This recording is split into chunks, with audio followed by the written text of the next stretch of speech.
Buenos días. Autoridades, señoras, señores.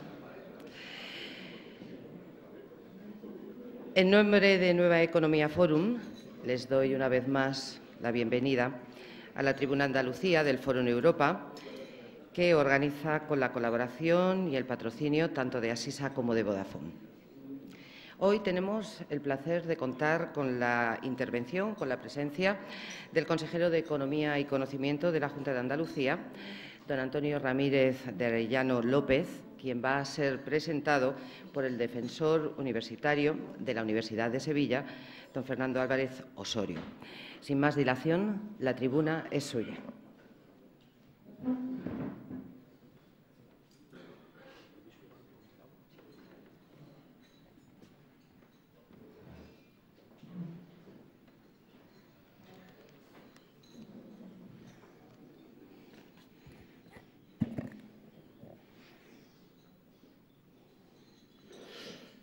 Buenos días, señoras y señores. Buenos días, señor consejero.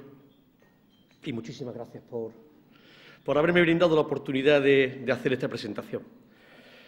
Fue en un CADUS, seguro que sí, cuando nos conocimos. Por entonces hablábamos muy en serio de desmontar el mundo y volverlo a construir con otras piezas. La universidad era la excusa, una institución más, entre otras, que había que democratizar. Era 1985, una década de libertad recién estrenada y unos jóvenes con hambre de futuro. Lo que aprendimos y vivimos entonces nos hizo sin duda como somos, porque en lo fundamental muy poco hemos cambiado. Lo mismo que queríamos entonces, lo seguimos queriendo ahora. El Consejo de Alumnos del Distrito de la Universidad de Sevilla, el CADUS, nuestro CADUS, logró imprimir carácter. Forma parte del ADN político de Antonio Ramírez de Arellano, por aquel entonces un joven estudiante de físicas, brillante, con energía suficiente como para dedicar una buena parte de su tiempo a la justa causa de la democracia, la libertad y la igualdad. El tiempo, por más que Einstein haya podido demostrar su relatividad, no ha conseguido que relativicemos las cosas que entonces creíamos importantes. Hacer entre todos un mundo más justo. Quizás lo que más nos ha enseñado el calendario es a saber manejarlo mejor, a ser más pacientes, a saber que las cosas no se consiguen en un solo sueño, a que conviene observar mucho y bien antes de tomar una decisión y a comprender que las variables en la naturaleza y en la vida son muchas y antagónicas y que meterlas en orden o ponerlas al servicio de un sistema político justo requiere de estudio, reflexión y determinación por ese orden. ¿No hay acaso mucho de aquel CADUS en la decisión del Gobierno andaluz de que los jóvenes andaluces puedan formarse en la universidad pública de forma gratuita? ¿No es esta una forma de concretar aquella joven aspiración de una universidad democrática? Nuestros anhelos, querido consejero, viajan en el tiempo para hacerse realidad. Antonio Ramírez de Arellano es generacional y políticamente hijo de la transición, es decir, de la Constitución y de nuestro Estatuto de Autonomía, y no se arrepiente de ello. Al contrario, hace causa. Y eso tiene serias ventajas. Así, por ejemplo, cuando alguien se interroga sobre el camino que debe tomar el socialismo democrático, es de mucha utilidad volver la mirada, como creo que hace Antonio, a lo evidente, a nuestros axiomas y principios constitutivos, concretamente a ese apartado de nuestra Constitución en el que se afirma solemnemente que somos un Estado social y, más específicamente, al precepto que obliga a los poderes públicos a hacer reales y efectivas la igualdad y la libertad de todas las personas, así como remover los obstáculos que impidan o dificulten su plenitud. Todo un programa constitucional permanentemente necesitado de actualización política. Tal vez ahí esté sencillamente la izquierda de lo palpable. Antonio Ramírez de Arellano se dejó atrapar por la universidad. Tenía vocación y capacidad más que sobrada para hacer, como después demostraría, una ejemplar y fructífera carrera universitaria. Acabados sus estudios de licenciatura, Puso toda su capacidad al servicio del saber, años de investigación y docencia, de estudiar materiales y de transferir sus conocimientos a una sociedad ávida de ciencia básica y aplicada para poder afrontar con cierta seguridad los desafíos del presente. Antonio Ramírez de Arellano ha participado como investigador en más de 30 proyectos y contratos nacionales e internacionales. Ha dirigido 14, es autor de 4 patentes y de más de 150 publicaciones y entre 1992 y el año 2000 realizó varias estancias importantes en el Departamento de Energía de Estados Unidos, en el de Comercio del mismo país o en la Universidad de Chicago para precisamente acrecentar su labor investigadora. Décadas de dedicación al estudio y largas estancias en el extranjero le confirmarían lo que desde joven sospechó, que el nivel de desarrollo y progreso de los pueblos depende en grandísima medida de lo que nos ocupemos públicamente de la ciencia y de los científicos. Antonio forma parte de una comunidad científica sabedora de que ninguno de los desafíos más inmediatos a los que nos enfrentamos como civilización, cambio climático, nuevas fuentes de energía, sequía, movimientos migratorios, podremos abordarlos al margen de la ciencia.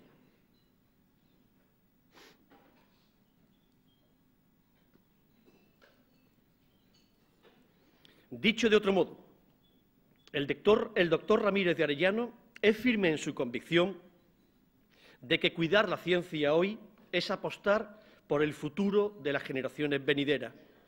La ciencia entendida como obligación moral, como imperativo ético, la obligación que todos tenemos de legar un mundo en el que se puedan vivir de forma amable y pacífica.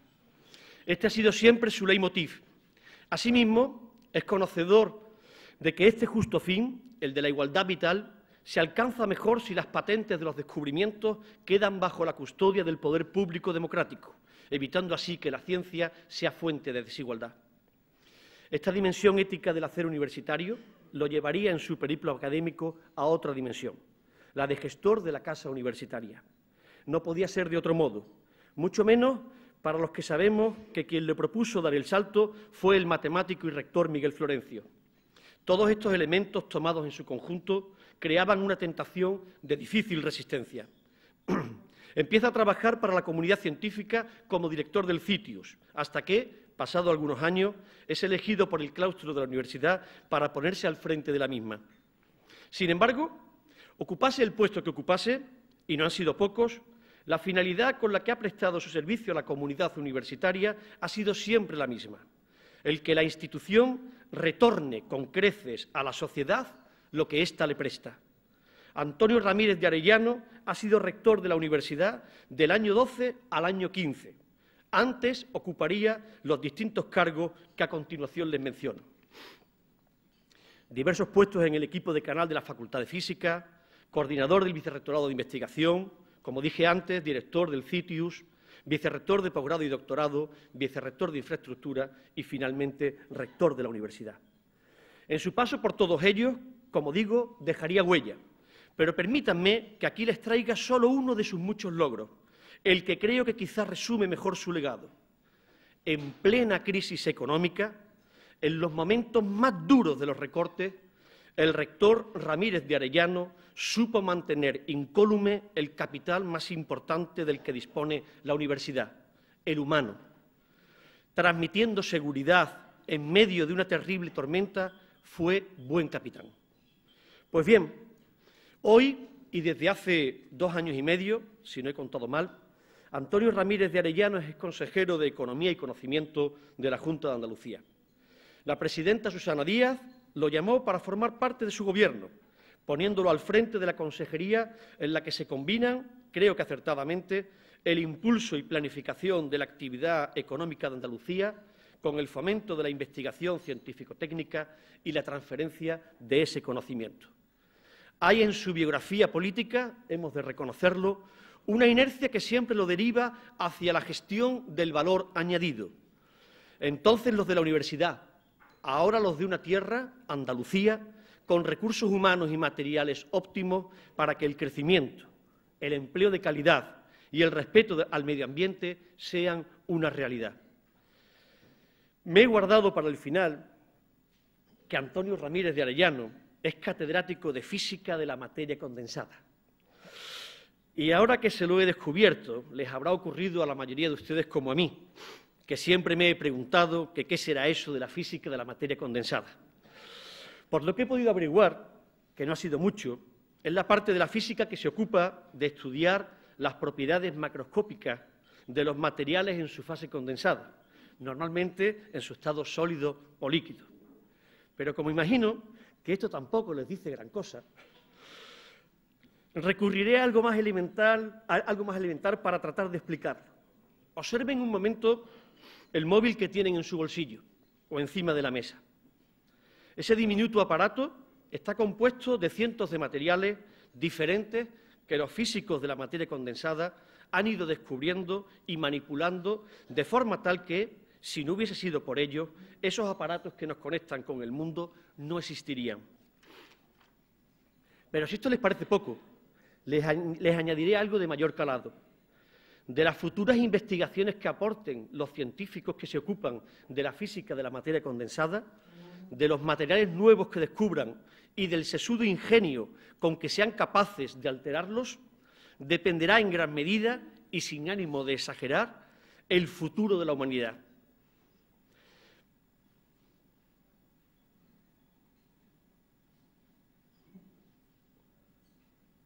Materiales nuevos para captar más eficientemente la luz del sol, para potabilizar el agua, para una más rápida y segura transmisión de información, por no hablar de su imperioso aporte en aplicaciones médicas, señaladamente en el tratamiento del cáncer. La física de la materia condensada, ahora lo podemos entender mejor, es una ciencia que, como dice el físico Paul Canfield, se puede tocar porque está permanentemente presente en nuestras vidas. Pues bien, de este campo de investigación proviene la sólida formación intelectual del consejero Ramírez de Arellano, lo que sin duda es valor precioso para la gestión de las competencias que son ahora de su responsabilidad. Permítanme, sin embargo, una última digresión sobre este asunto, que me parece importante. Ya estoy a punto de terminar. En su opúsculo El político y el científico, Max Weber, padre de la sociología moderna, describía las virtudes que, según él, deben reunir las personas que se ocupan de uno u otro arte, bien de la política, bien de la ciencia. Pues bien, lejos de lo que podemos pensar a bote pronto, el resultado de su análisis no concluía con que ambas profesiones son universos distintos o incluso incompatibles entre sí. Max Weber, el mismo científico, llegaría justamente a la conclusión contraria. A su juicio, existe una relación dialéctica perfecta entre conocimiento científico y acción política, pues el saber objetivo aumenta las probabilidades de conseguir las metas que el político se propone. Antonio Ramírez de Arellano, catedrático de Física de la Materia Condensada y consejero de Economía y Conocimiento, tiene ante sí un nuevo material a cuyo conocimiento, estudio y pasión política viene dedicando todo su esfuerzo. La sociedad andaluza y, concretamente, su tejido productivo y científico. Estoy persuadido de que su formación científica le será de gran ayuda para el objetivo que se propone. Un futuro para Andalucía marcado por la certidumbre, la innovación y el talento, para afianzar el conocimiento económico, la competitividad, la convergencia y, sobre todo, la creación de empleo con la que dar oportunidades vitales y profesionales a los andaluces, en sus propias palabras. Antonio, no diré eso de que nuestras vidas han sido paralelas. De hecho, nuestras vidas se acaban de cruzar en esta sala. Pero sí puedo decir que tienen algo de similares. Por mi parte, humildemente, como defensor universitario, me dedico ahora a defender derechos. Tú, por la tuya, a procurar que estos sean reales y efectivos. Somos ambos hijos de aquel Cadus, y digo yo que algo tendrá que ver. Muchas gracias por brindarme esta oportunidad de corazón y buenos días.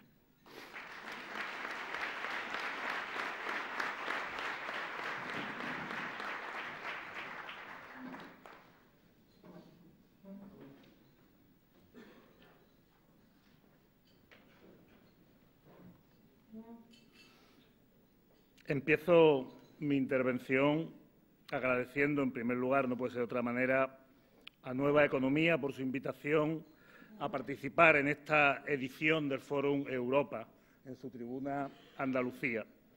Es la tercera ocasión, la segunda ya como consejero de Economía de la Junta y Conocimiento de la Junta de Andalucía, pero la primera fue como rector de la universidad en el año 2014, hace ya 4 años.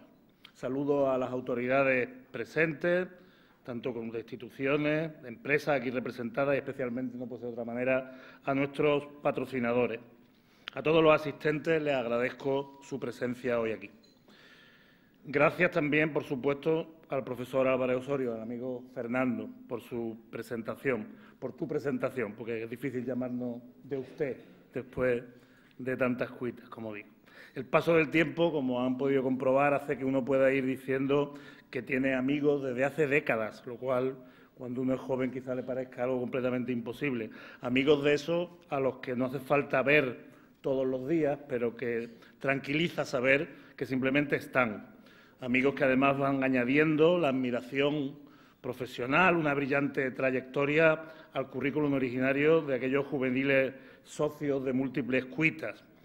En este caso, lo ha contado bien Fernando, éramos ambos representantes estudiantiles en la Universidad de Sevilla de mitad y finales de los años 80. Yo era delegado de la Facultad de Física, él fue delegado de la Facultad de Derecho y no lo ha contado, pero era el delegado del CADU, fue representante máximo de los estudiantes de la Universidad de Sevilla. Lo que ha descrito Fernando fueron años constituyentes, ¿verdad? Eran años donde se estaba constituyendo, estaba entrando la democracia a la universidad pública. Queríamos, los dos compartíamos la idea de que los estudiantes fueran protagonistas también verdaderos, fueran protagonistas relevantes en las decisiones de gobierno de la universidad, pero no lo hacíamos desde la perspectiva puramente de una moda asamblearia, que hoy también ha vuelto, por cierto, sino porque pensábamos que los estudiantes son personas adultas, con plenos derechos, y que lo que sucede es que están representando las aspiraciones de la sociedad sobre las universidades públicas al participar en su gobierno. Yo creo que aquello lo conseguimos y yo personalmente sigo creyendo que esa es la ruta. Hubo entonces una fuerte resistencia al cambio, no lo ha recordado Fernando, pero fue difícil.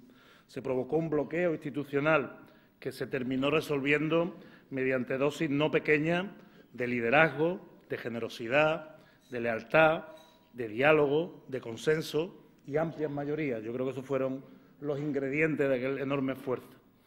Fíjense ustedes, liderazgo, generosidad, lealtad, diálogo, consenso, amplias mayorías, bonitas palabras, desafiantes conceptos que están ausentes hoy con demasiada frecuencia en los grandes problemas que afrontamos. Luego volveré a ellos.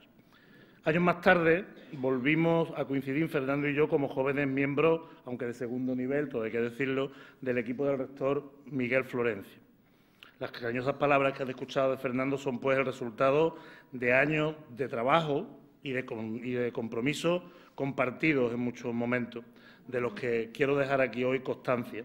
Compromisos e ideas que seguimos compartiendo. Ahora nos seguimos por las redes sociales y desde diferentes atalayas yo creo que mantenemos el principal compromiso de todos, que él ha expresado bien, que es un compromiso con Andalucía, con Andalucía.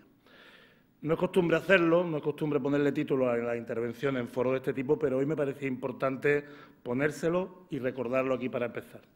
El discurso económico en el debate territorial.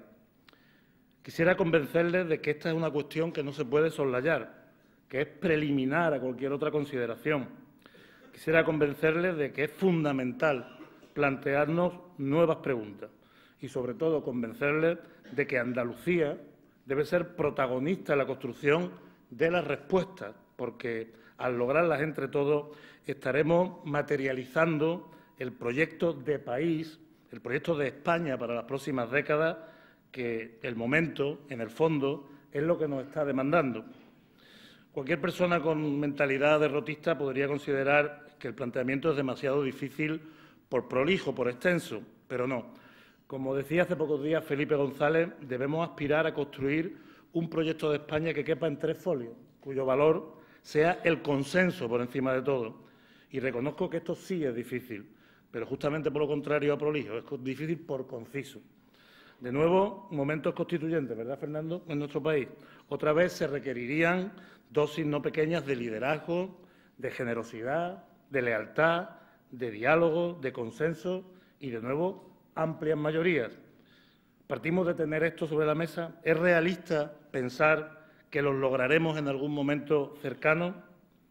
¿Y si al final del camino no hay esta amplia mayoría o está sesgada de alguna manera social o territorialmente?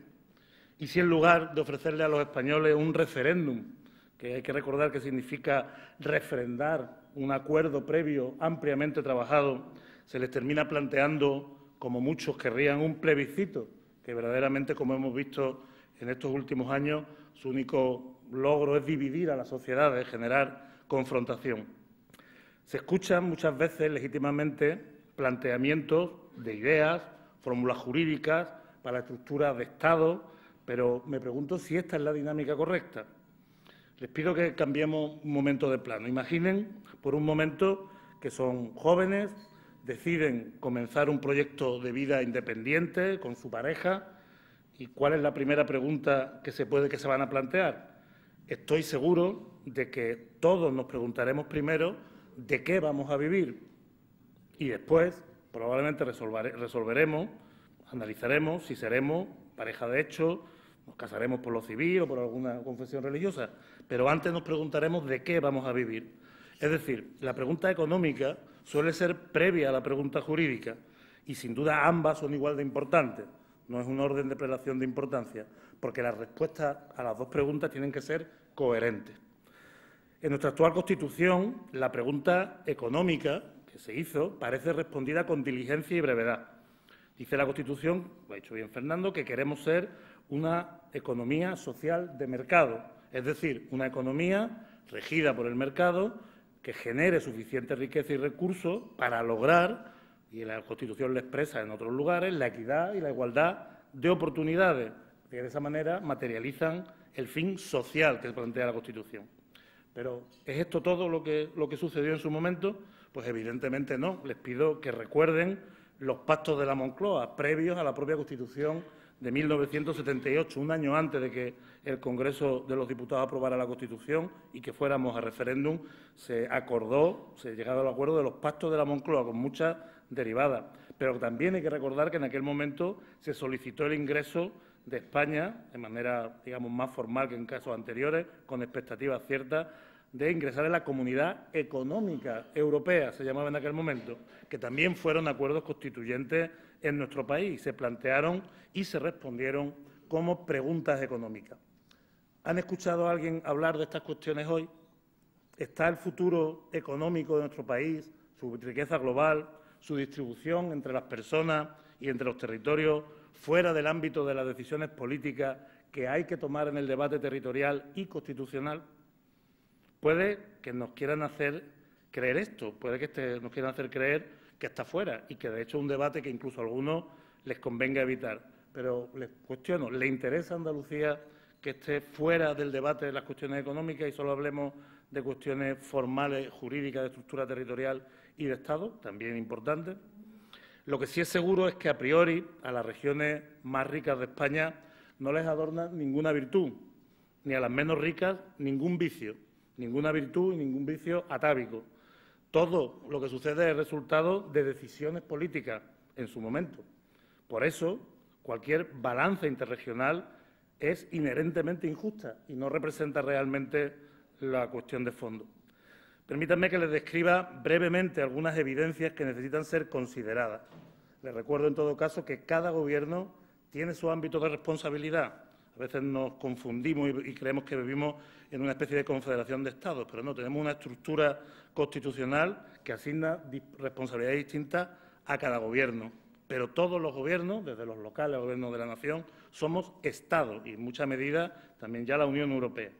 Como verán, por otro lado, y esto es importante, el color político en las decisiones, en las cuestiones que les voy a plantear, importa poco. Primera evidencia. Seguro que los asistentes han visto en los medios de comunicación, en más de una oportunidad, mapas de nuestro país en los que, con diferentes colores, se representa el paro. aunque lo habitual es que lo encuentren por regiones, más significativo es hacerlo por provincias, que son ámbitos más homogéneos para poder comparar. Estamos acostumbrados a que el color, por así decirlo, del problema empeore hacia el sur. Es más, se nos recuerda constantemente y se dice que aquí es peor y se liga a los gobiernos presididos por el Partido Socialista Obrero Español en Andalucía desde hace más de 30 años, por otro lado, por voluntad de los andaluces. Pero se ignora, se soslaya, que también empeora hacia el noroeste y también empeora hacia el sureste, donde han gobernado y gobiernan otros. De hecho, se puede demostrar una curiosa correlación lineal bastante buena entre el desempleo y la distancia de la provincia a la frontera de Francia. A mí mismo que hagan la representación gráfica y les sorprenderá la cuestión.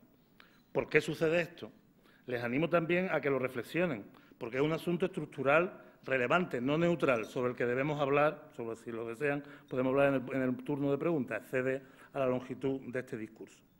De hecho, lo mismo sucede con muchos otros indicadores económicos.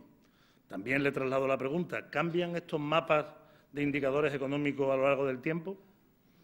Segunda evidencia, y un poco en respuesta a esta pregunta que les acabo de hacer.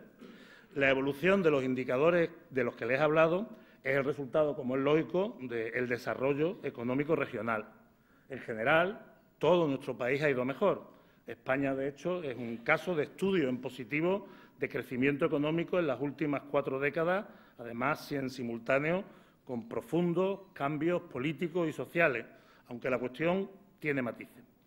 Recientemente, el Periódico de Cataluña ha publicado un artículo titulado «La brecha autonómica», en el que se decía literalmente, les leo lo que decía el artículo, después de más de 30 años de descentralización política, redistribución fiscal a través de diferentes mecanismos, inversión pública y la aportación de fondos de cohesión y estructurales de la Unión Europea, las diferencias entre comunidades en muchos indicadores socioeconómicos o bien se mantienen o bien han aumentado. Es decir, en resumen, en las últimas décadas a todos nos ha ido mejor, pero no han disminuido las distancias entre las comunidades más ricas y menos ricas. De nuevo, con independencia del color político de los gobiernos, de tal manera que ligarlo a la cuestión no tiene sentido. Hay que desmentir al autor del artículo, que viene poco menos que a deslizar a que a regiones más pobres como Andalucía pues se le ha dado mucho, se ha invertido mucho sin resultado. Evidentemente eso no es cierto desde el punto de vista absoluto, pero vamos a hablar de lo que supone para la convergencia y algunas cuestiones que se olvidan habitualmente. Se olvida, por ejemplo, que Cataluña tiene una balanza comercial positiva con el resto de las regiones de España de nada menos de 15.000 millones de euros, lo que supone un 10% de su PIB, algo menos de un 10% de su PIB. Esta balanza positiva de bienes, junto a la de servicios, por ejemplo, las sedes bancarias está haciendo mucho, es el origen de una mayor renta no de la Comunidad de Cataluña, sino de los individuos de la Comunidad de Cataluña y, por lo tanto, pagan más impuestos como cualquiera de nosotros si tenemos más renta. También se olvida, por ejemplo, que Andalucía aporta el 18% de los cotizantes a la Seguridad Social, frente al 15% de los pensionistas. Estamos sosteniendo el sistema de pensiones. Números que son inversos en Cataluña y, además, las pensiones en Cataluña son más altas. En cuanto al sistema de financiación de las competencias de las regiones en España, que se supone que redistribuye, pues no le voy a aportar ninguna novedad también por mor de la brevedad. Ya saben la composición del Gobierno de Andalucía al respecto. Dado que las comunidades autónomas son las responsables de proveer y gestionar los servicios públicos fundamentales, la salud, la educación, los elementos que garantizan la conciliación personal, la dependencia, etcétera, los recursos deben ser suficientes para permitir una efectiva igualdad, tanto de condiciones personales como de oportunidades. Para el Gobierno de Andalucía, los servicios públicos, lo repetimos hasta la saciedad, no son un simple gasto, sino que son factores que sustentan la competitividad. Sin salud, sin educación, sin elementos que fomenten la conciliación, no hay competitividad posible. Por tanto, los servicios públicos eficientes, si están bien construidos, son funcionales, bien gestionados, son, de hecho, la mejor decisión económica. También rebatimos que en Andalucía haya habido suficientes inversiones. Una reciente nota de la Secretaría General de Economía de nuestra consejería Recordaba que con datos de 2013, en Andalucía, el stock de capital en infraestructura física per cápita es solo el 74% de la media de España.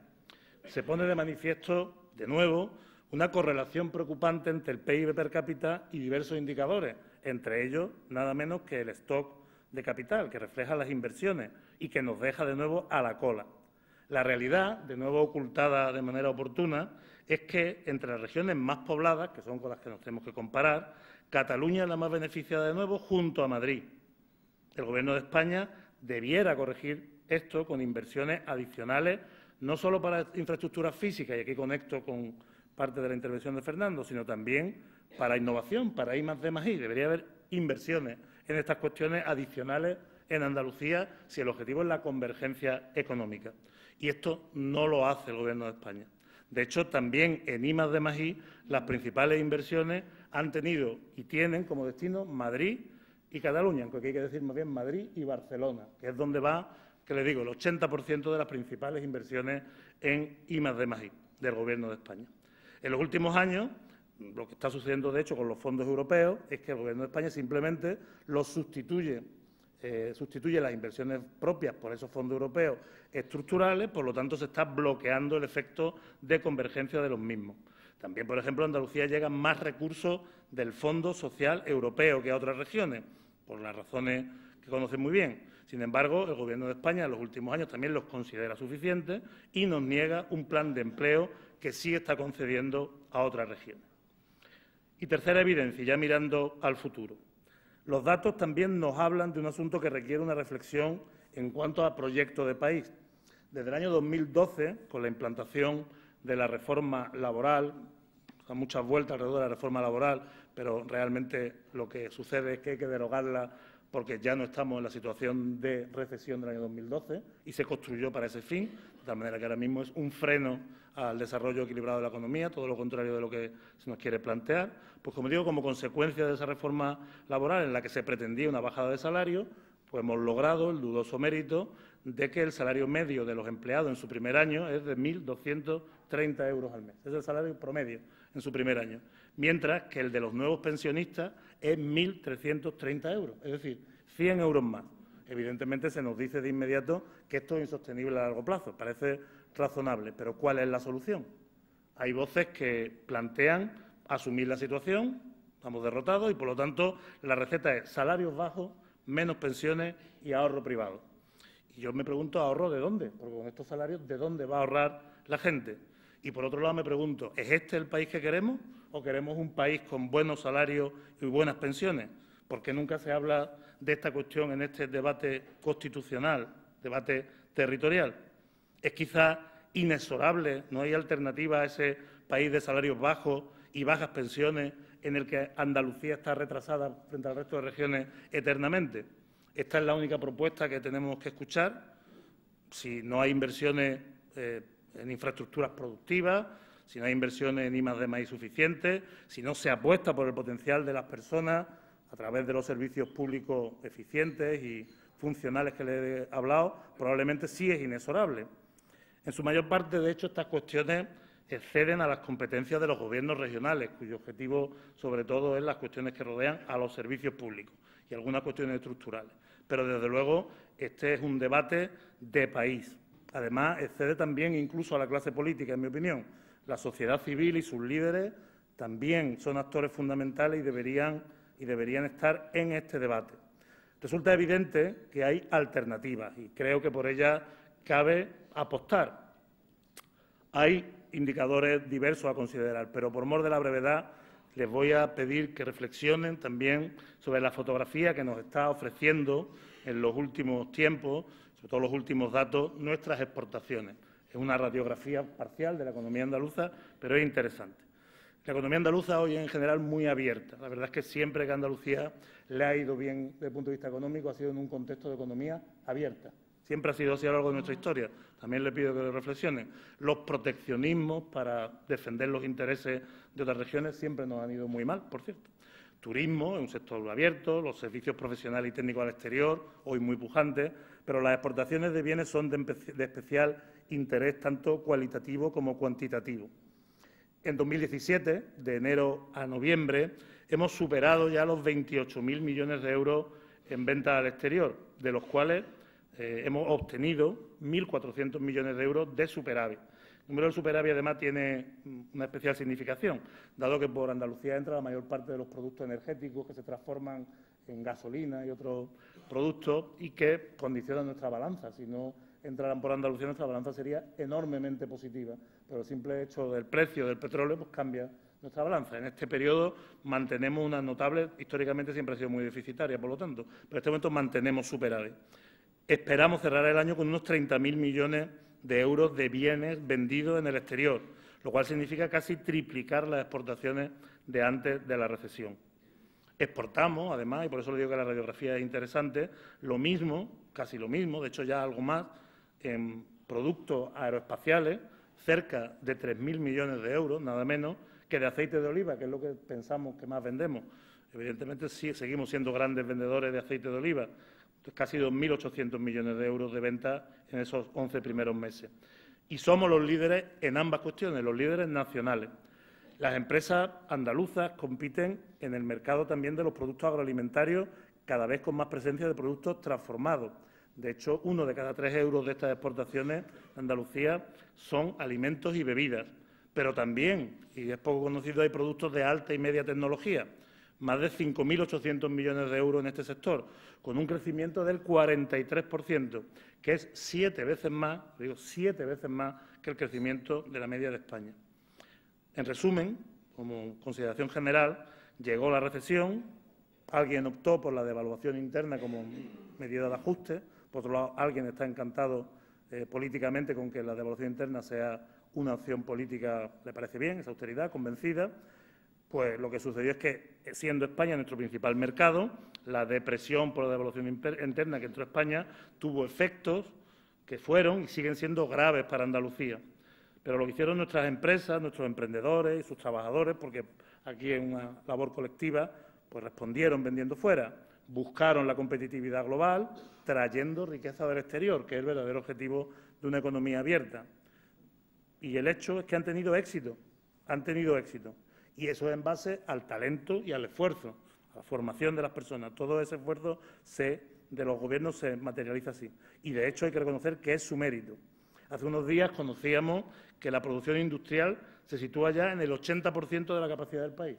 El 80%, nada menos. Estamos a punto de agotar esa capacidad. Y esto es justo porque, al contrario que en otras oportunidades, la fuerza tractora de la recuperación económica han sido las exportaciones, que demandan bienes y demandan productos que se tienen que o bien producir en la tierra, los agroalimentarios, o bien se tienen que fabricar. De hecho, en los números del desempleo, conocimos ayer la encuesta de población activa, es relevante ver el tirón que tiene el sector agrario y el sector industrial. De tal manera que esta vez estamos saliendo de la recesión, de una crisis, en lugar de construyendo pisos, pues estamos fabricando cosas y vendiéndoselas al mundo. Aquí la cuestión es que llegamos a un momento de responsabilidad de todos. Nuevas inversiones son necesarias, tanto por parte de los gobiernos como animar a los empresarios a que se produzcan, atraer inversiones. Es responsabilidad de los gobiernos crear las condiciones para que esto suceda. Porque ¿habríamos de contentarnos los andaluces finalmente con bajos salarios y bajas pensiones y estar siempre a la cola? Por el Estrecho de Gibraltar, por ejemplo, pasan 100.000 barcos cada año. Tenemos 7 puertos de interés general del Estado. ¿Saben que España no tiene una estrategia marítima? No la tiene. Es increíble que no la tenga, con los kilómetros de costa y nuestra historia y lo que sabemos que significa el comercio mundial. De hecho, el comercio exterior de Andalucía por los puertos representa el 25% del total español, de tal manera que los puertos son un importantísimo recurso, una palanca fundamental también para la industrialización. De hecho, nuestras normas hacen que los puertos tengan que competir entre ellos. Es algo conceptualmente extraño, en lugar de tener una estrategia global. El simple planteamiento de una estrategia nacional sobre esta cuestión lleva a otra pregunta. ¿Los vectores económicos tienen siempre que mirar hacia el norte? ¿Por qué? Entiendo que en el turno de preguntas quizás tengamos tiempo de entrar en detalle para esbozar respuestas. No se trata de ser tan ambicioso como para pensar que se pueden lograr todas de una vez. Termino reiterando nuestra posición como Gobierno. En el cortísimo plazo queremos un nuevo sistema de financiación de nuestras competencias como comunidad autónoma. El valor que queremos defender es la cohesión social, que se compone de equidad, se compone de igualdad de oportunidades y también de equilibrio territorial. Esto se logra mediante servicios públicos eficientes y funcionales, como les he dicho. Todas estas cuestiones están en riesgo, a pesar de lo que a veces se diga, se frivolice sobre la cuestión. Los números, por otro lado, los conocen bien. Se está haciendo un esfuerzo de consenso en el Parlamento de Andalucía, pero creo que también es importante el respaldo social que permita una postura unida desde Andalucía. En el medio plazo también queremos que el debate territorial también incluya hablar de convergencia económica y de futuro económico. Queremos inversiones productivas, queremos un plan en el que la economía española también mire hacia el sur. Y lo dicho, hablemos de qué vamos a vivir y luego trabajemos en cómo vamos a convivir. La tarea no es menor, pero yo creo que Andalucía y España merecen el esfuerzo. Muchas gracias.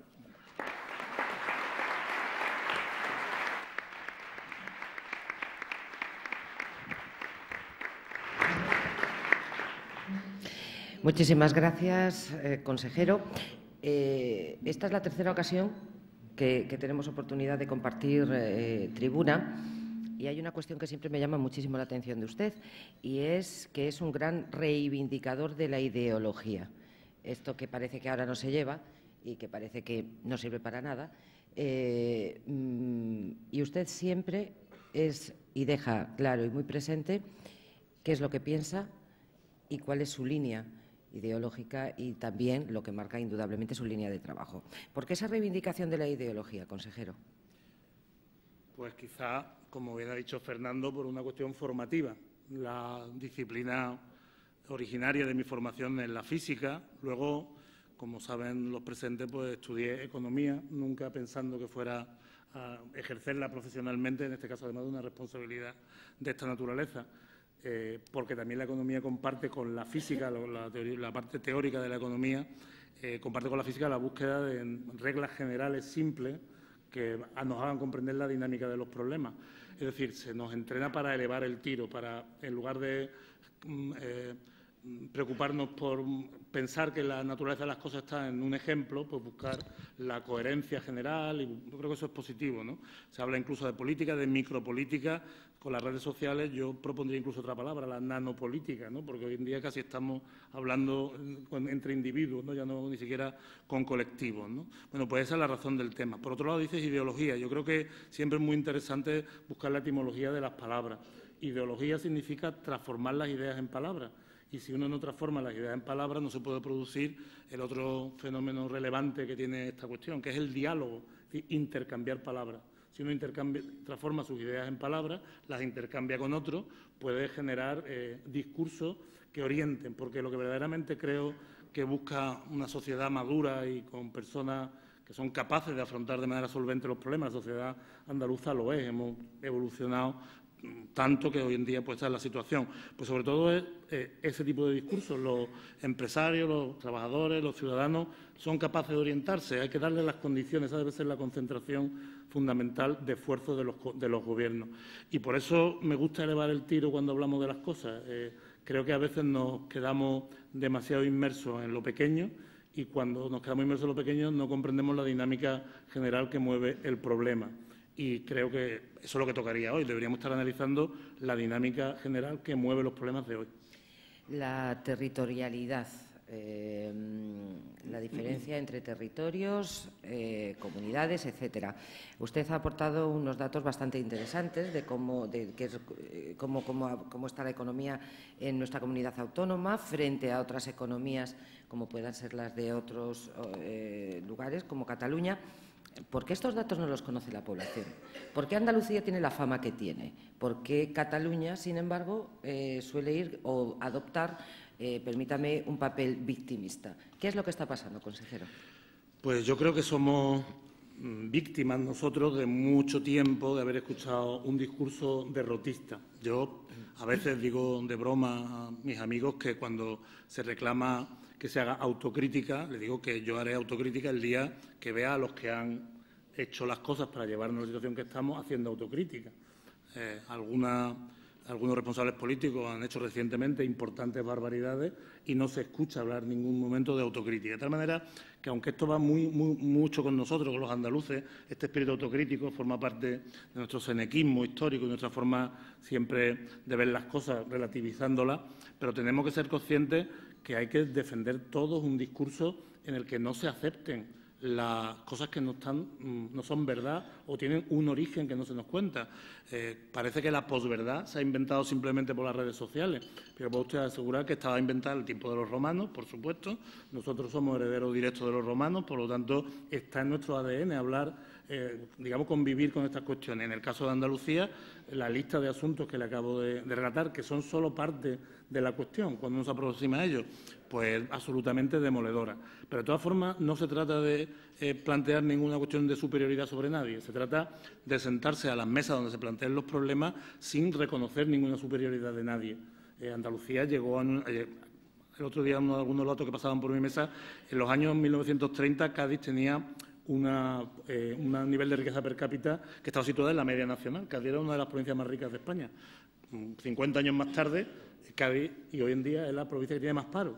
De tal manera que, ¿qué ha sucedido? ¿Qué ha cambiado las circunstancias de Cádiz para que esto suceda? ¿Qué pasa? ¿Que está más lejos del estrecho de Gibraltar? ¿Se la han llevado a otro lugar o qué ha sucedido? Entonces, lo que sucede son resultados de decisiones políticas y, por lo tanto, estamos legitimados y obligados a discutirlas con datos sobre la mesa. A lo mejor es que no sabemos vendernos. No lo sé. Bueno, lo primero es que partíamos de una situación muy difícil. Nuestro problema hace 40 años era de carácter profundo. Teníamos una sociedad en la que solo 1 de cada 5 personas que estaban en la fuerza laboral pues tenía alguna formación reglada. Esto era así. Cualquiera recordará lo que uno vivía o veía en Andalucía, donde los jornaleros esperaban en la Plaza del Pueblo a ver si tenían trabajo y comían ese día o no, y en una circunstancia de desesperanza muy profunda y de desarticulación muy profunda a la que nos habían llevado sucesivas decisiones políticas, ni siquiera las más recientes, sino desde que se perdieron las colonias americanas, pues las fuerzas motrices miraron al norte para buscar a alguien al que venderle nuestros productos. Esto ha hecho que los vectores, como decía, miren a Europa y haya una mayor concentración de tejido empresarial cerca de la frontera de Francia. ¿Ello debe llegar a alguna superioridad? Pues seguramente no. Bueno, pues como les decía, de ese origen seguramente viene que hayamos tenido una enorme tarea que hacer desde el Gobierno de Andalucía. En sus competencias la tarea ha sido hercúlea, que es sacar a la sociedad de esos indicadores que le hacían estar en la postración, a la sociedad andaluza, de la postración. Y con el tiempo y con mucho esfuerzo, bueno, pues ahora, como digo, las exportaciones dan una fotografía en donde el talento, en fin, las tecnologías más modernas están. Por lo tanto, ¿en qué manera y de qué sentido podríamos considerarnos en una posición peor para mirar el futuro? Bueno, pues después de haber superado esas deficiencias estructurales, debemos mirar el futuro de otra manera. Don Miguel Macías Rodríguez, que es CEO, fundador de 2 firmas tecnológicas, además consultor del Cubo, el otro día le hicieron en el diario ABC una entrevista y señalaba que en Andalucía faltan condiciones, lo digo por la cuestión del talento, decía que en Andalucía faltaban condiciones para que fluyera el talento, que talento había mucho, pero que faltaban las condiciones. ¿Usted está de acuerdo, no está de acuerdo? Tal y como y en este sentido, ¿qué se está haciendo? El titular, efectivamente, era ese, pero la entrevista en detalle entraba en otras consideraciones que comparto totalmente. Lo que se refería es que en Andalucía faltan instrumentos para acelerar a los proyectos empresariales. Lo que hablaba es que existen numerosos instrumentos y fórmulas para fomentar el emprendimiento, para los primeros pasos del lanzamiento de una idea empresarial y que incluso, si uno por decirlo así, tenía mucho éxito, pues había instrumentos en nuestro país para conseguir una gran inversión. Pero, sin embargo, hay un hueco en el espacio, digamos, de este entorno, digamos, de este asunto, en el espacio intermedio, ¿no? En lo que se llama aceleración. Un proyecto que ya se ve que es viable, pero que tiene que ganar dimensión, tamaño, etcétera. Pero esto no es solo un problema de Andalucía. En Andalucía, por las circunstancias que le he descrito, es algo peor. Pero un problema de España en general, ¿eh? Sí, porque él habla de consolidar o hacer crecer la idea. Existen Correcto. problemas en consolidar o hacer crecer las ideas y quizá un término bueno que se emplea mucho actualmente, que es el de la transversalidad. Es decir, se quejaba un poquito amargamente de que, bueno, las administraciones, demanda de las administraciones mayor coordinación. Es decir, se están haciendo muchas cosas en diferentes administraciones y al final no hay un eje transversal que las una a todas. También comparto la cuestión. Existe un enorme esfuerzo por distintas administraciones en la materia que toca, evidentemente, las del Estado, la comunidad autónoma, pero incluso también ya los ayuntamientos se incorporan a la cuestión, facilitando espacios donde el emprendimiento pueda florecer y, desde luego, sí que sería interesante algo más de coordinación. Pero, de todas formas, creo que esto es algo que trasciende, como les decía también en mi intervención, no solo se tiene que esperar esta cuestión de los gobiernos. Esta tarea, en todos los países del mundo, evidentemente los gobiernos lanzan las políticas, pero también se espera que en la sociedad y la economía y los actores económicos sean conscientes también de la necesidad de que se impliquen y que también actúen de manera coordinada. El objetivo es que las buenas ideas den lugar a riqueza y que eso tiene una serie de componentes que hay que ir incorporando, por decirlo así, al cocido, y con el tiempo esto cuaja. Se está haciendo muchísimo trabajo por parte de Andalucía Emprende. El otro día, además, estaban firmando con la Alcaldía de Huelva un plan para modernizar la economía. Ese concepto, hablando un poco de filosofía, que es lo que está, como ha enfocado un poco su exposición, ese concepto de modernizar la economía, ¿de qué se trata? ¿De qué estamos hablando? ¿Y hacia dónde vamos y hacia dónde caminamos? Ese día en Huelva hicimos dos cosas que tienen que ver con las competencias de la Consejería de Economía y Conocimiento y que están relacionadas con la pregunta. Primero visitamos el condado en Huelva, donde el sector vinícola tradicional pues nos hablaba del interés por internacionalizarse, por salir al exterior, por empezar a vender fuera, consciente de que para poder hacerlo necesitaba incorporar innovación, conocimiento de sus productos. Nos hablaba de la colaboración con la universidad, de tal manera para poder conseguirlo. De tal manera que un primer elemento, la internacionalización. Y en el Ayuntamiento de Huelva, efectivamente, firmamos un acuerdo para coordinar las políticas del Ayuntamiento y nuestra Administración. El instrumento fundamental, efectivamente, es la Fundación Andalucía Emprende en materia de emprendimiento. La idea es, esto está relacionado sobre todo con dar a los proyectos emprendedores formación y darle los recursos elementales para empezar. Pues, como digo, combinar estas cuestiones es la clave, dar espacio a que los ciudadanos puedan usar la opción de crear una empresa y de ser emprendedores de manera natural y sencilla, reduciendo burocracia, trabajando entre todos, dándole formación, hablando de planes de negocio, buscando una financiación semilla, combinarlo con que se nazca con la idea de que desde nuestra pequeña tienda online de un pueblo remoto podemos venderle al mundo. Ese tipo de cuestiones son las que intentamos implementar. Economía y sociedad digital. ¿Existe algún tipo de brecha o no? ¿O cuáles son las que hay que salvar? En Andalucía se ha hecho un enorme esfuerzo sobre la cuestión. Muchas de estas políticas que a veces se han visto con una cierta distancia, ¿no? Las políticas que están relacionadas con la implementación de proyectos territoriales, pues que tienen que ver con la sociedad digital, que nos ha hecho llevar la fibra óptica a todos los pueblos. Bueno, pues esas brechas que aún existen se tienen que solventar. ¿Cómo se hace? Pues fundamentalmente con formación. Ya no es un problema tanto de infraestructura, que también en parte, pero sobre todo con formación. Tenemos que crear empresas que miren a la sociedad digital como una oportunidad, que se den cuenta que hoy en día pues se puede vender, se puede generar riqueza, se puede conseguir negocio usando todo tipo de soportes novedosos que hay que considerar. Hay algo de brecha, pero evidentemente estamos en condiciones de salvarla bien. Hay muchas políticas de la Junta de Andalucía sobre esta cuestión que son muy alabadas, también, por ejemplo, de la Unión Europea. Yo recuerdo en los momentos, digamos, más... siempre se tiene el concepto de la Administración como dinamizadora de la economía, etcétera, etcétera. Pero bien es cierto que hubo una petición y, bueno, un trabajo que se hizo desde la Junta para apoyarse también en lo que era la iniciativa privada, es decir, un maridaje entre lo público y lo privado. No sé cómo va esa relación, consejero. ¿Se hizo un gran esfuerzo para que funcionara en un momento dado? No sé, en este momento en el que parece que va todo un poquito mejor económicamente, si se sigue manteniendo una buena, magnífica relación, mejor, peor que antes, ¿en qué camino estamos? De manera constante las administraciones colaboran con el sector privado. De hecho, en mi intervención lo he resaltado.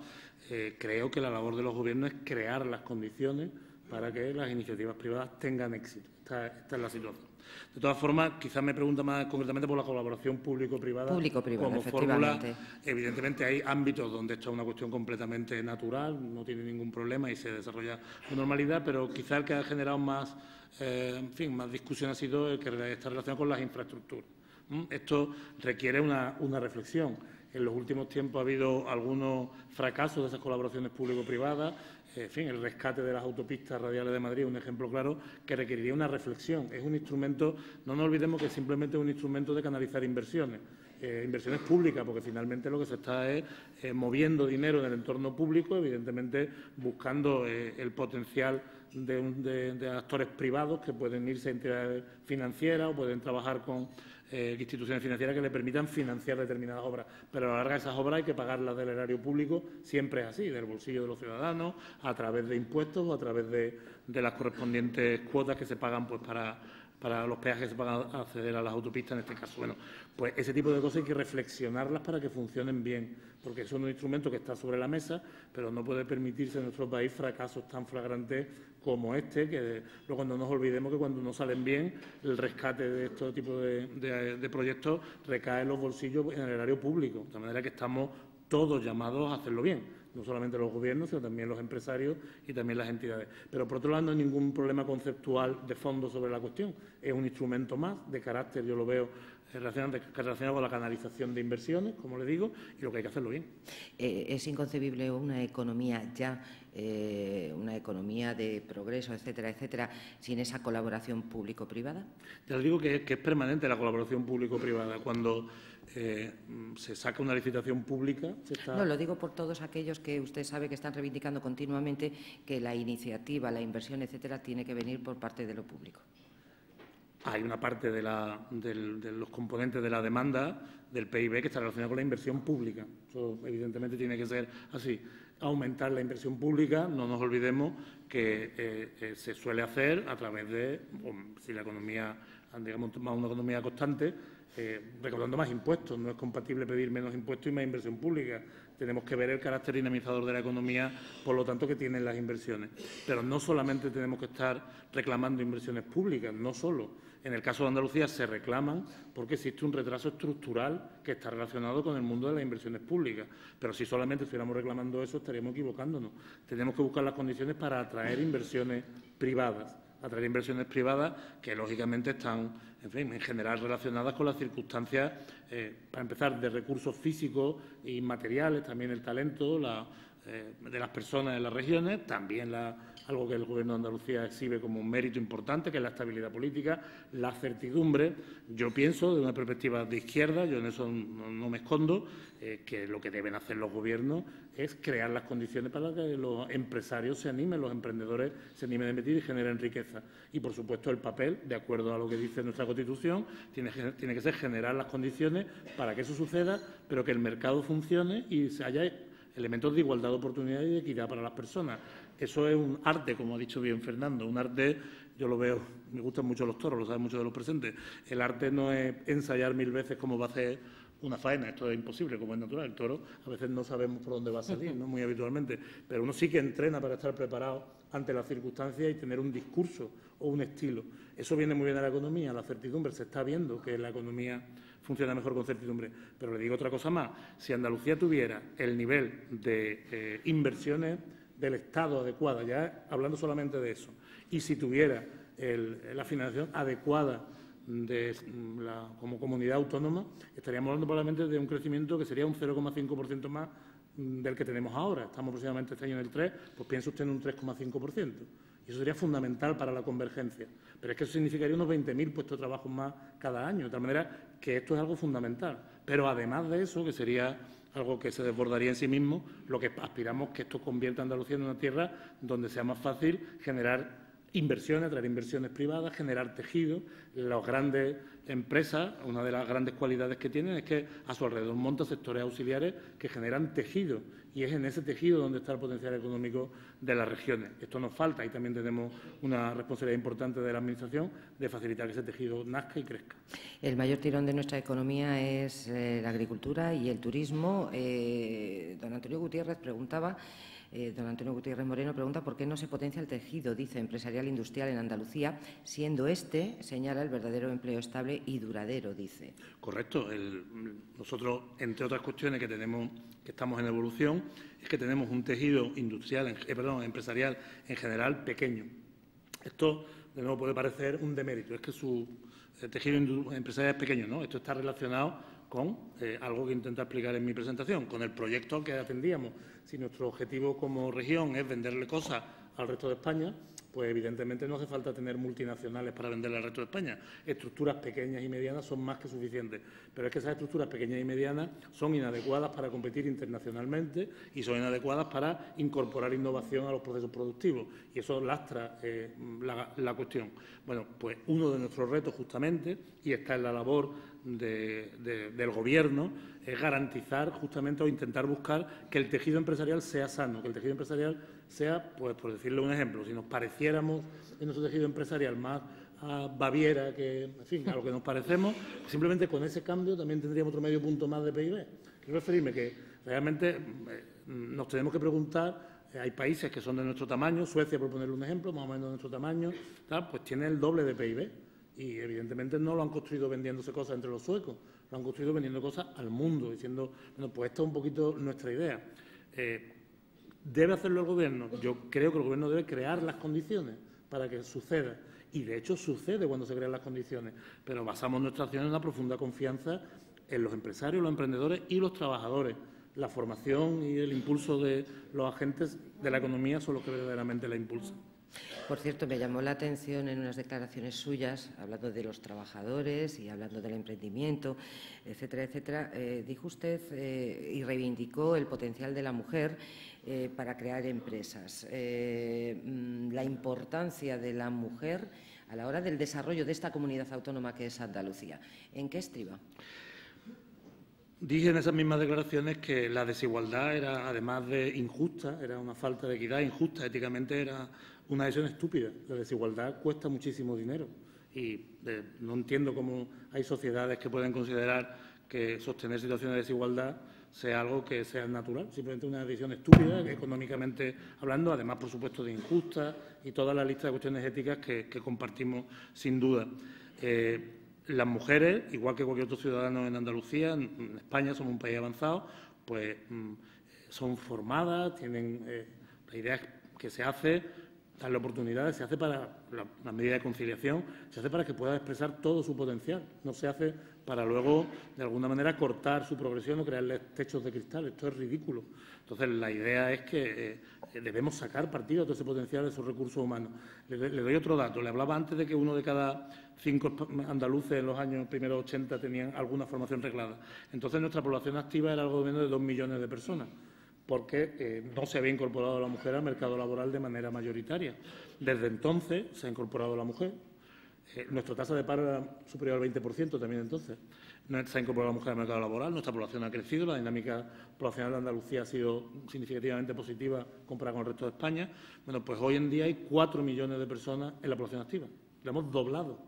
Y en lugar de ofrecer 1,5 millones de puestos de trabajo como había en el año 1980, ahora estamos ofreciendo 3 millones de puestos de trabajo.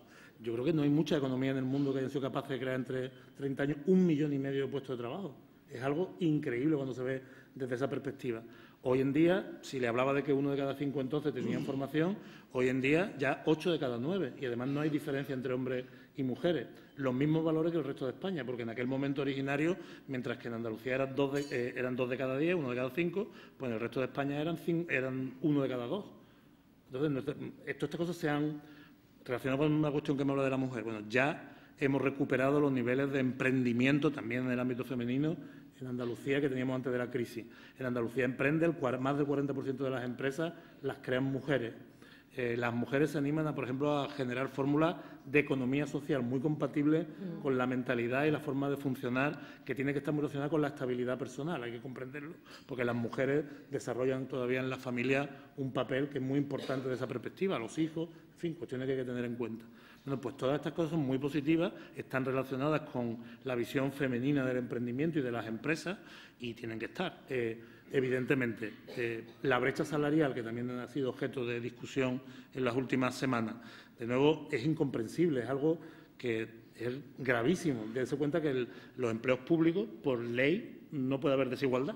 Por lo tanto, esa desigualdad está fuera del empleo público. Por lo tanto, concentrada en determinados sectores, no es que sea algo pequeño, es algo dramático que debería ser también considerado y analizado. Frivolizar respecto a la cuestión me parece algo muy lejano a lo que debería ser. De nuevo, hace pocos días hemos escuchado al presidente del Gobierno hacer un comentario frívolo sobre esta cuestión, pero en el fondo lo que tiene en la cabeza es que no quiere hablar del cambio de condiciones laborales que está en la reforma laboral. Pues, cambio de las cuestiones laborales que a día de hoy, de hecho, está frenando nuestra economía porque está impidiendo un crecimiento razonable, pactado, consensuado de los salarios, fundamental para sostener la demanda interna. No vamos a poder sostener eternamente el tirón de las exportaciones en términos porcentuales. Por lo tanto, tienen que empezar a haber cuestiones internas que vayan sustituyendo la demanda. Don Pedro Fanz le pregunta si puede explicar, como consejero de Economía, la derogación de la reforma laboral y cuál es su opinión sobre lo señalado por el secretario general del PSOE, don Pedro Sánchez, de implicar a la banca en la reforma de las pensiones. Dice, pregunta, ¿lo pagará el banco o el cliente? Le indico mi visión de las dos cuestiones. Respecto a la reforma laboral, ya le he indicado. La razón fundamental es que de que haga falta. La palabra derogación hace un titular y es políticamente la que uno espera, pero hablando de una manera más práctica, lo que falta es cambiar la regulación laboral. La regulación laboral en aquel momento estaba relacionada con la idea de acometer el ajuste por devaluación interna. Había que crear las condiciones para que bajaran los salarios. Para ese fin, que formaba parte de una decisión económica, desde el punto de vista ya de una perspectiva convencida, porque formaba parte de su ideología, el Gobierno de España incorporó más cosas. Para bajar los salarios va a ser más fácil si debilito a los sindicatos, ¿no? Por lo tanto, voy a debilitar la negociación colectiva, voy a impedir la ultraactividad de los convenios. En fin, se crean otros elementos que son en paralelo a para facilitar el objetivo. El problema es que cuando estas cuestiones forman parte de la ideología del Gobierno, se resiste a cambiar la parte que era puramente de ajuste económico, se resiste a cambiarla porque en la reforma laboral está su ideología. Digamos, se excedió en cuanto a lo que debería hacer, porque esa reforma laboral, tal y como se concebió, permitió que sectores y empresas donde no hacía falta bajar los salarios, por ejemplo, aquellas que estaban muy internacionalizadas, pues se aprovecharan en algunos casos para bajarlo. Se utilizó la coyuntura para la cuestión, cosa que no formaba parte de la idea. Menoscabar el papel de los sindicatos es un error conceptual enorme, igual que menoscabar la acción de cualquier representante de los agentes sociales, empresarios, son articuladores, elementos articuladores fundamentales de la sociedad. También son factores de competitividad. Yo le aseguro a usted que cualquier empresa que quiere invertir en Andalucía, una de las cosas que pregunta es, ¿hay paz social? ¿Me puedo entender con los sindicatos? ¿Hay una patronal representativa? ¿Existe? Estas cuestiones forman parte de cualquier sociedad avanzada, pero la ideología, sindicatos malos, sindicatos equivocados, se equivocaron igual que cualquier otro, no hemos equivocado a lo largo de la crisis seguramente, pero demonizarlo ha conducido a mayor debilidad. Ahora nos encontramos en que, como lo he dicho, necesitamos recuperar los salarios de manera controlada, está encima de la mesa ese debate, tenemos un problema con las pensiones, que le he descrito, etcétera, etcétera. Y necesitaríamos sindicatos fuertes para poder trabajar con interlocutores fiables y representativos. Esto es algo que es absolutamente fundamental. ¿La otra cuestión que me planteaba? Sí, la banca, en concreto, esa idea del señor Sánchez. Bueno, yo no la comparto. Creo que no se deben ligar los impuestos a una finalidad. Si se está atravesando una circunstancia de debilidad del sistema de pensiones transitoria, pues lo que hay que hablar es de impuestos en su conjunto.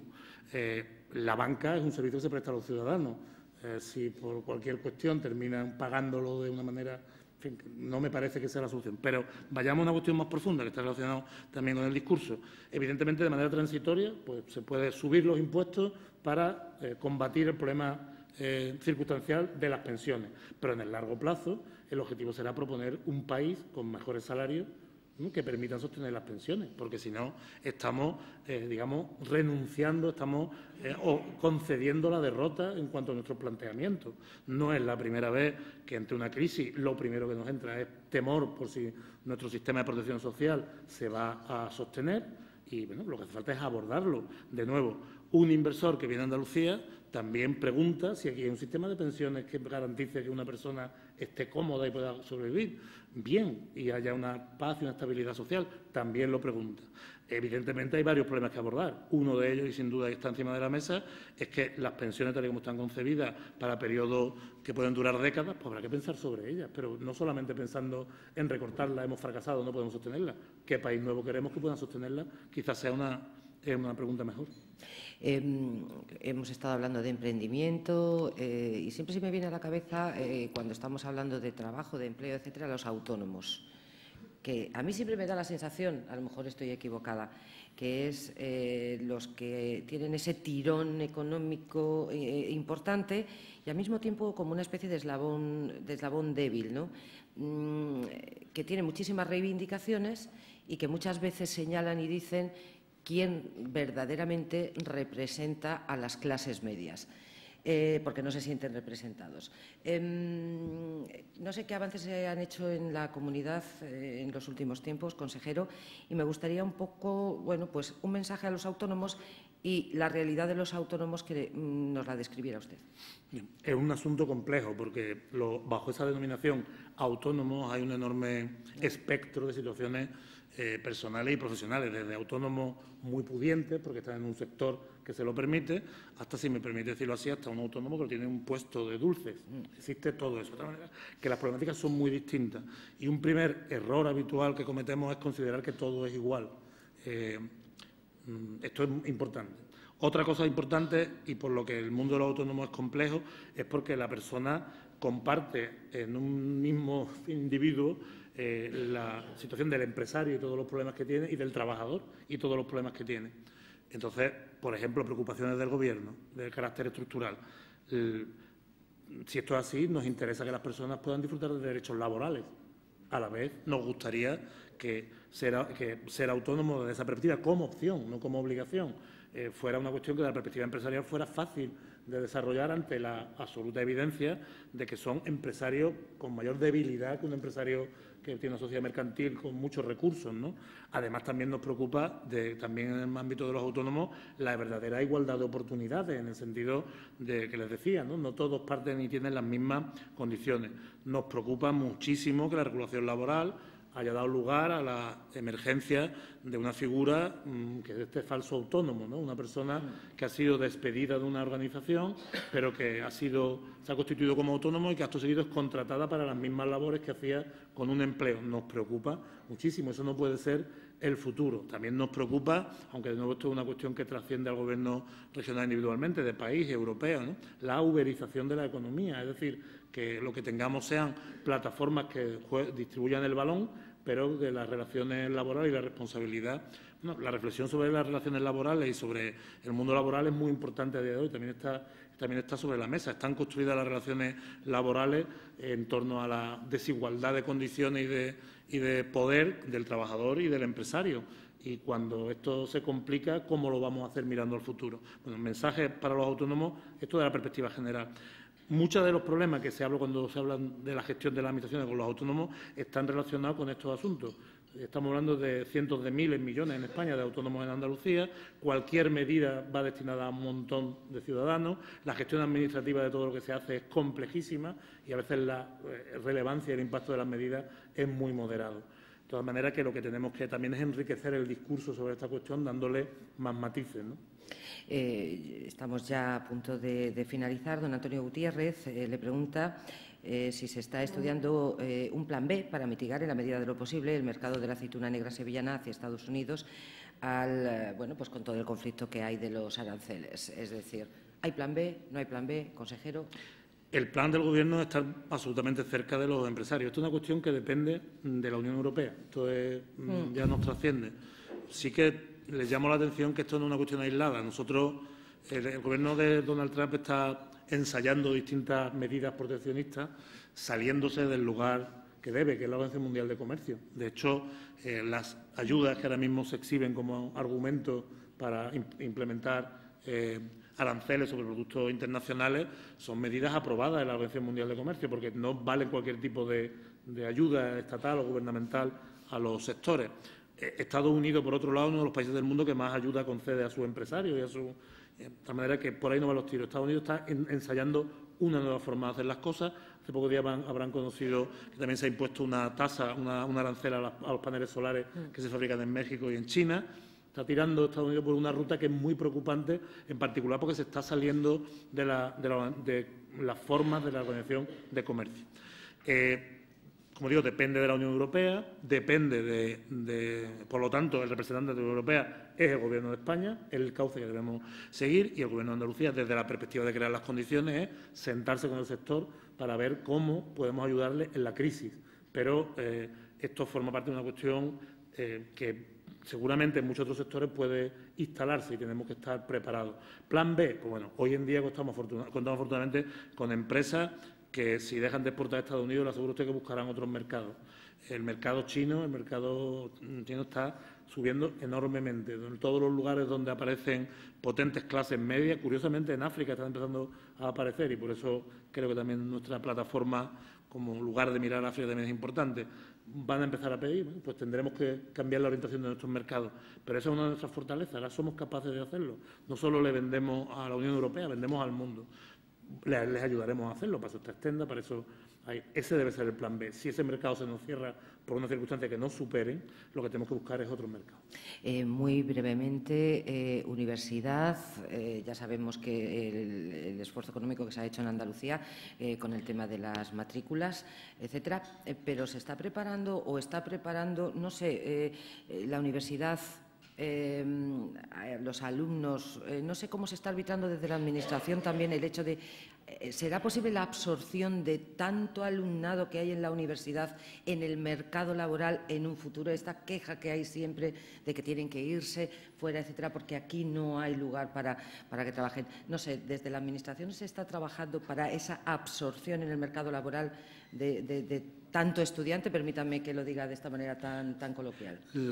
La pregunta daría para otro foro, porque realmente Sí. es muy importante. Lo primero que le aseguro es que las universidades trabajan con eso en la cabeza. La idea es formar a los estudiantes para que se puedan incorporar a sectores productivos, institucionales, donde proceda, pero para que tengan una vida profesional. No es responsabilidad de las universidades crear puestos de trabajo, es responsabilidad de la economía. En la economía los actores principales son los empresarios, los trabajadores y la Administración, y por lo tanto lo que debemos es buscar fórmulas para que se creen, les decía en mi intervención, empleos de calidad que estén disponibles para absorber ese recurso humano cualificado. Lo cierto es que España no está muy por encima de las medias, está algo por encima, por ejemplo, de Alemania en cuanto a formación superior. No estamos mal ahí. Ahí no debería haber problemas. Nuestros principales problemas, lo saben muy bien los empresarios aquí presentes, están más bien relacionados con la formación profesional, donde la alianza de la formación profesional dual puede ser muy interesante y muy productiva en el largo plazo. Probablemente este Gobierno, antes de que acabe la legislatura, tomará medidas sobre la cuestión porque creemos que es absolutamente clave. Y ahí sí que debería ser relevante la colaboración público-privada, porque, como digo, es absolutamente importante. Las universidades, estamos satisfechos de lo que hemos escuchado hace unos cuantos días, ¿no? Un estudio del Observatorio Universitario Español dice que Andalucía invierte en universidades por encima de las medias de la OCDE en cuanto al PIB, por encima del esfuerzo que se hace. Lo que pasa es que, claro, nuestro PIB no es de los grandes, por lo tanto, cuantitativamente no es la misma cantidad que en otros países. Pero creo que hay margen para hacerlo, para incorporar muchas cuestiones. Yo creo que elementos relacionados con la calidad en las universidades, no le voy a hablar de eso. Todas esas cosas estamos trabajando con las universidades, está aquí el rector, para consolidarlas. Yo creo que el futuro en el que tenemos que invertir es la conexión de las universidades justamente con esos sectores institucionales y productivos. Hablo institucionales porque muchos de los profesionales que salen de las universidades no se destinan a la empresa, trabajan en hospitales públicos, en administraciones públicas, también desempeñan profesiones reguladas, que no son más que, en fin, delegaciones públicas sobre profesiones, abogados, ingenieros, arquitectos, etcétera, etcétera. Bueno, pues como le digo, la idea es trabajar con ellos para que exista una mucha mayor fluidez en la transferencia de la innovación a estos sectores, porque si nos vamos a plantear competir a nivel global, tenemos que ser innovadores, debe formar parte de nuestro ADN. A mí me parece que el futuro de la universidad es más bien por ahí consolidar todo lo que hacen bien, que tengan recursos suficientes, equivalentes a los que tienen los países avanzados. No estamos en mal camino, pero tenemos mucho margen todavía para hacerlo aún mejor y, sobre todo, centrar nuestro esfuerzo del futuro en la investigación, en el desarrollo y en la innovación. Hablando de jóvenes, Dentro de las noticias buenas que ha tenido la encuesta de población activa, estas cosas son variables porque cada mes aparece el paro registrado y se lleva uno un susto sin ser consciente de que llegan los ciclos económicos, llega el turismo, el mundo agrícola, esto cambia. La EPA anual es muy interesante porque nos da una imagen anual. Bueno, pues dentro de que en Andalucía se ha creado el 4,4% ha subido el empleo, no ya del paro, que el paro tiene otros componentes, mientras que en España ha sido el 2,6%. Bueno, pues el empleo entre los menores de 25 años en Andalucía ha crecido un 28%, nada menos, mientras que en España ha crecido un 14%. Y dentro de la línea que comentábamos, alguna contribución ha tenido las universidades, han convocado más de 2.300 plazas para la incorporación de jóvenes graduados y másteres a proyectos de investigación e innovación desde la perspectiva técnica, administrativa y la formación para el doctorado. Por ahí va la ruta, por ahí. Tendremos que emplear otro foro para la universidad, indudablemente. Yo la primera tribuna que moderé con usted era como rector, ostentaba usted el puesto de rector de la Hispalense. Ya la segunda fue como consejero, esta tercera como consejero. En la primera yo recuerdo que como rector vino a esa tribuna su padre. Yo siempre le pregunto a usted, en la segunda le pregunté qué sintió o qué pensó, si se arrepintió de la oferta de la petición, en este caso de la presidenta, de Susana Díaz, de que fuera usted consejero. Y yo le quiero preguntar una cosa en este tercero, ya un poco por hilar los dos anteriores. ¿Su padre qué le dijo? Mi padre está ahí. Que no se pierde una. No. Y hace muy bien. ¿Qué me dijo? Es que ya curiosidad. Pues mi padre, por supuesto, yo estoy seguro que le hizo mucha más ilusión que fuera rector de la Universidad de Sevilla que fuera consejero. Estoy absolutamente seguro. Por otro lado, mi hija, que también es bastante contundente cuando me habla de estas cosas, tenía entonces, ahora tiene 15 años, tenía 13, me decía que cómo había aceptado, dado que consejero era menos que rector, me dijo. Fue muy curioso. Pero, sin embargo, lo que sí que he tenido la oportunidad en este tiempo es de contribuir de manera muy notable a un proceso de normalización de la situación de la universidad. Eso para mí ha sido, para empezar, muy satisfactorio. Las medidas de bonificación de matrícula, de hecho, es algo más que satisfactorio. Lo ha hecho bien Fernando, es un sueño. Se ha demostrado que es posible, fácil y barato. Las tres cosas. Y veremos los efectos positivos en el medio y largo plazo. Pero luego, además, me ha permitido algo que yo no creí que fuera a suceder, que es poder de verdad conectar el conocimiento con la economía. Las dos cuestiones que yo había conectado en mi vida profesional sin saber que me iba a tocar gestionarlas, y pues me tocó. Y la verdad es que ha sido una experiencia absolutamente fascinante. Me encontré en la consejería, en la Secretaría General de Economía, todo el entorno que tiene que ver con la economía, unos profesionales espléndidos. De hecho, me han enseñado mucho, me gusta, me parece bien, y además he visto una clase empresarial, unos agentes sociales, trabajadores, que están absolutamente, en fin, comprometidos con que esto vaya mejor. Y, por lo tanto, con el paso del tiempo estoy absolutamente satisfecho de haber aceptado. Lo consideré entonces un privilegio por parte, un honor que se me hacía por parte de la presidenta Susana Díaz. Yo espero haber respondido al nivel que ella esperaba, y lo que sí que puedo decirles es que no paramos de tener ideas y proyectos que consideramos que son sostenibles y viables en la medida que la sociedad los demanda, en la medida en que los colocamos después de un enorme proceso de diálogo, y los colocamos en una situación que me gusta llamar de no retorno. Esta medida de la bonificación de la matrícula es de no retorno porque la sociedad ha comprendido rápidamente lo útil que es, lo barata que es, lo importante que es que los estudiantes no tengan que pensar en su matrícula ahora, lo que tienen que pensar es en aprobar. Y toda la institución tiene que estar orientada a que se formen.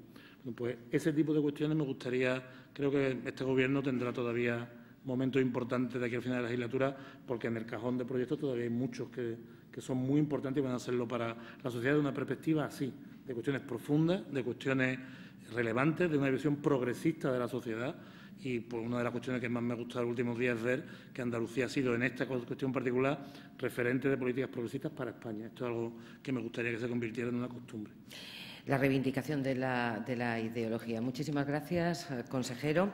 Y es don Juan Antonio Gutiérrez, gerente de la Clínica Santa Isabel, quien va a clausurar el acto. ¿No? Antonio, pues Antonio, clausura el acto. Pues clausuramos. En este caso de Vodafone, de la empresa Vodafone. En primer lugar, en nombre de Asisa y Vodafone, agradecerles a todos su presencia hoy aquí, felicitar al consejero por su ponencia Y yo voy a compartir rápidamente con ustedes algunos datos que además tienen bastante relación con temas que se han hablado pues, a nivel de nuestra empresa, ¿no?, de Vodafone. Acabamos de cerrar año y la buena noticia es que ha sido un año de crecimiento en cuanto a facturación, tanto a nivel nacional como también en Andalucía, con cifras muy similares de crecimiento. Y después de muchos años de crisis de nuestro sector, desde 2009 a 2014, más de un 30% de la facturación total del sector se perdió, pues llevamos ya un par de años donde hemos empezado a crecer tímidamente y parece que la tendencia de crecimiento se consolida. Y al fin y al cabo nosotros no somos más que un sector que depende mucho de consumo, de empresas, con lo cual somos un buen termómetro de cómo va la situación real de la economía. Contribuimos con alrededor de 1.000 millones de euros a la economía andaluza, entre salarios, sueldos, inversiones, impuestos, todo lo que hacemos aquí. Y gracias a eso, pues, generamos más de 7.000 empleos en la región, entre empleos directos e empleos indirectos. Yo creo que también un papel importante que jugamos es el facilitar todo lo que tiene que ver con las infraestructuras que comentábamos antes, pero lo que son infraestructuras de comunicaciones. Y las redes de banda ancha ultrarrápidas son una realidad ya en Andalucía. El 98% de la población tiene acceso a redes 4G en toda la región y a nivel de fibra ya hay más de 3,3 millones de unidades inmobiliarias, tanto hogares como locales, conectados, que ya representan el 67% de la población. Y eso al final lo que facilita, somos facilitadores de que todas las empresas puedan acceder a esta tecnología, empresas, autónomos, y puedan trabajar desde cualquier lugar de la comunidad y desarrollar su actividad empresarial. Aquí siempre hemos ido muy de la mano de la Junta, por suerte, en el proyecto de colaboración público-privada. La Junta, pues desde hace ya muchos años, a través de su red corporativa, ha impulsado el que haya una verdadera competencia entre operadores en la región y eso ha hecho que todos invirtamos y todos peleemos por ser los mejores, por tener las mejores infraestructuras. Y a raíz de ahí también salen otros proyectos, como por ejemplo en todo lo que tiene que ver con la parte de emprendimiento, pues en nuestro caso el proyecto Minerva, donde cada año impulsamos entre 15 y 20 proyectos en toda Andalucía, proyectos de gente que normalmente es perfil universitario, que termina la universidad, que tienen una idea de negocio. Pues gracias a este proyecto hemos generado ya casi 300 puestos de trabajo con las 5 ediciones que llevamos y estamos ya a punto de lanzar una 6ª edición que vendrá en breve. Yo nada más, agradecerles de nuevo a todos su presencia e invitarles esta vez, además, muy pronto, el lunes, tenemos un nuevo evento con la consejera de Educación, doña Sonia Gaya, y esperamos verles aquí. Muchas gracias y que tengan un buen día.